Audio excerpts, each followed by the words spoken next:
Hi అండి, welcome to our channel. ఈ వేసవి కాలంలో పుచ్చకాయల్ని తెచ్చుకొని తింటూ ఉంటాం కదా. తిన్న తర్వాత ఆ తొక్కల్ని పడేస్తూ ఉంటాం. అలా పడేయకుండా ఈ తేప ఆ తొక్కలతో సూపర్ టేస్టీగా పచ్చడి చేసుకుందాం. ముందుగా పుచ్చకాయ ముక్కల్ని గ్రీన్ కలర్ స్కిన్ తీసేసి లోపల వైట్ పార్ట్ని చిన్న చిన్న ముక్కలుగా కట్ చేసి పక్కన పెట్టుకోవాలి.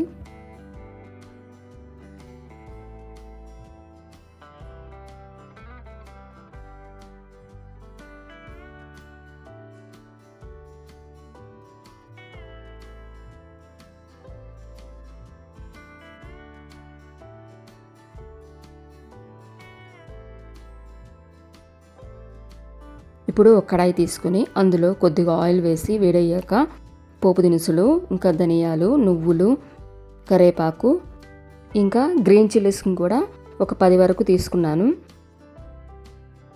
వీటిని మధ్యలో కట్ చేసి వేసుకుంటున్నాను. వెల్లుల్లి కూడా ఒక 4 వరకు వేసుకొని దూరగా వేయించుకోవాలి. ఇవి వేగుతుండగా 1 కప్పు ఉల్లిపాయ ముక్కల్ని కూడా వేసుకోవాలి. అలాగే ఒక టమోటా ముక్కలు కూడా 1 కప్పు వరకు తీసుకున్నాను. ఇప్పుడు ఈ టమాటా ముక్కలు కొద్దిగా సాఫ్ట్ అయ్యే వరకు వేయించుకోవాలి. తర్వాత మనం కట్ చేసిన పుచ్చకాయ తొక్క ముక్కల్ని వేసి బాగా కలుపుకోవాలి.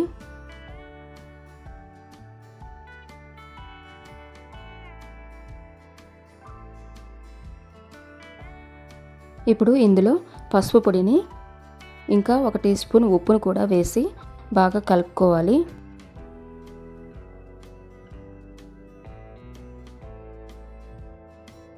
మూత పెట్టి లో ఫ్లేమ్లో ఒక 10 నిమిషాలు బాగా మగ్గనివ్వాలి. మధ్యలో ఒకసారి మూత తీసి కలిపి మళ్ళీ 2 నిమిషాలు మూత పెట్టి మగ్గనివ్వాలి.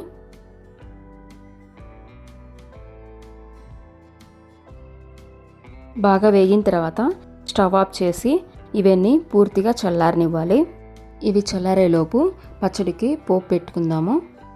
ఒక కడాయిలో ఆయిల్ వేసుకుని ఆయిల్ కాగాక పోపు దినుసులన్నీ వేసుకోవాలి. ఎండుమిర్చిని కూడా వేయాలి. కరివేపాకు వేసి వేయించుకొని ఈ పోపును పక్కన పెట్టుకోవాలి.